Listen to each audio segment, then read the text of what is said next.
পরিবারের লোকের আগে থেকেই বলতে শুরু করে 7 দিনে 1 দিন পান, তাও তো আমাদের কোনো খবর না।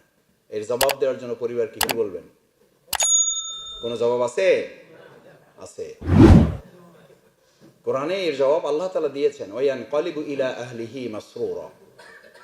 পরিবারকে বলো যে এই যে একটু সময় তোমাদের দিতে পারলাম না, এই যে একটু হক আদায় করতে পারলাম না, একটু ঘুরতে বেড়াতে যেতে পারলাম না, একটু বাজার করে দিতে পারলাম না, আল্লাহ তাআলা বলে দিলেন তোমার এই দুনিয়ার শূন্যতা পূরণ করার জন্য আমি আল্লাহ কাল কিয়ামতের দিন তোমার পুরো পরিবারকে একসাথে আমি জান্নাতে দিয়ে দেব।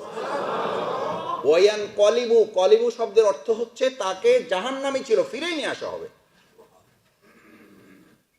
বাবা জান্নাতি হয়েছেন, সন্তান জান্নাতি হতে পারে নাই। সন্তান জান্নাতি হয়েছে, মা জান্নাতি হতে পারে নাই। মা জান্নাতি হয়েছে, কন্যা জান্নাতি হতে পারে নাই। কন্যা জান্নাতি হয়েছে, স্ত্রী জান্নাতি হতে পারে নাই। আল্লাহ বলবেন ওর কারণে ও জান্নাত অর্জন করতে গিয়ে ওর পরিবার সময় দিতে পারে নাই, ওর জাহান্নামী কারা কারা আছে যদি ও বলে, তাহলে আমি আল্লাহর প্রতি সন্তুষ্ট হয়ে ও যাকে যাকে বলবে তার পুরো গোষ্ঠী শুদ্ধ ওকে জান্নাতে আমি থাকার ব্যবস্থা করে দেব।